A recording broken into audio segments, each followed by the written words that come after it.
The Magic Garden of Stanley's Sweetheart is a 1970 American film about a confused and failing Columbia University student, played by Don Johnson in his film debut, and about his experiences with sex, relationships, and drugs during the late 1960s in New York City.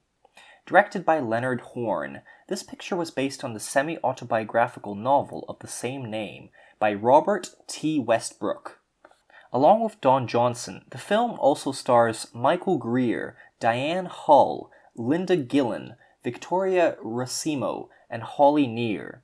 What makes The Magic Garden of Stanley's Sweetheart particularly interesting is that from a contextual point of view, this film deals with and features taboo subject matter that only a couple years ago would not have been allowed in a Hollywood film.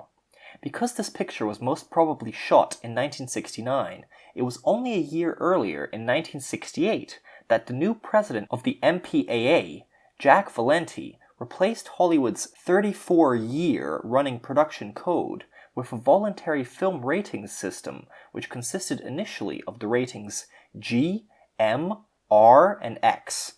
Valenti thought that the censorship in Hollywood pictures was a dated practice that did not reflect the rapidly changing and progressive times of the late 1960s, and so the new president of the MPAA created this new rating system in order to abolish Hollywood censorship and to inform parents of the appropriateness of pictures for children.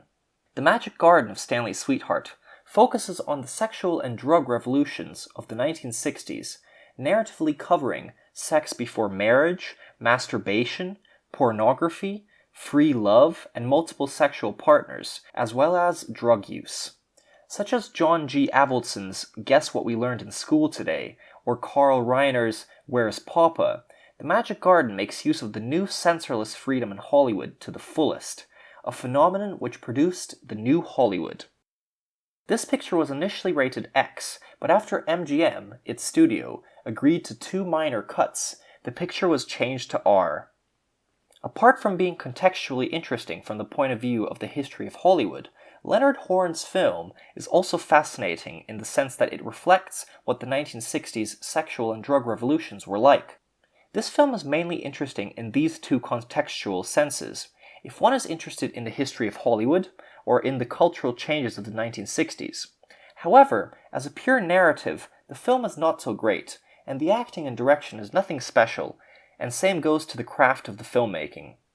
Westbrook, the author of the novel, did not like Don Johnson, and called him a hustler of the worst kind, and utterly miscast, but producer Martin Pohl overruled his opinion. The Magic Garden of Stanley's Sweetheart is loosely based on artist Andy Warhol's own life, and after seeing the picture, Warhol even confirmed the statement, and called the picture the quintessential, most truthful studio-made film about the 1960s counterculture. Warhol superstar Joe D'Alessandro was originally cast as Danny, Stanley's older, more experienced counterculture friend. However, D'Alessandro had a fight with the assistant director and was fired after his first day. In October 1969, the New York Times reported that MGM would have Andy Warhol making his commercial film debut in this film, playing his first ever speaking role as a freaked-out psychiatrist in a hallucination orgy scene. According to reports, Warhol superstars Ultraviolet and Candy Darling, and Gerard Malanga, as well as Joe D'Alessandro, had also been cast in the picture. However, Warhol, Malanga, and Ultraviolet do not appear in the released film, and only Candy Darling can be seen in a wordless and uncredited cameo on a mattress during the underground psychedelic performance scene.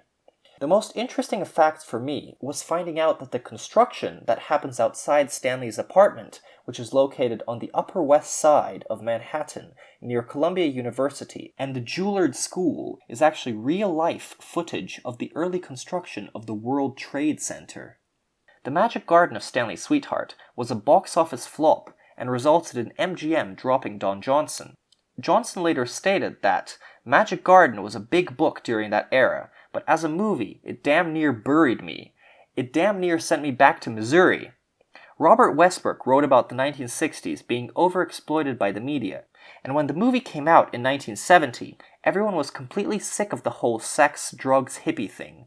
Critics did not give the picture any mercy either, viewing it as a dated attempt to exploit the market for youth-oriented films.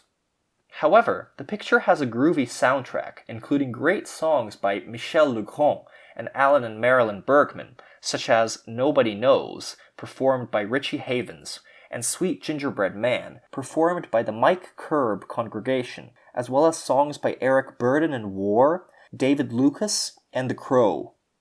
However, as I mentioned earlier, if you are interested in the history of Hollywood or in the cultural changes of the 1960s, you will find this film a treasure. However, just narratively or in terms of filmmaking, this film slacks, but is still worth a watch in my opinion. Thanks for watching and see you next Friday.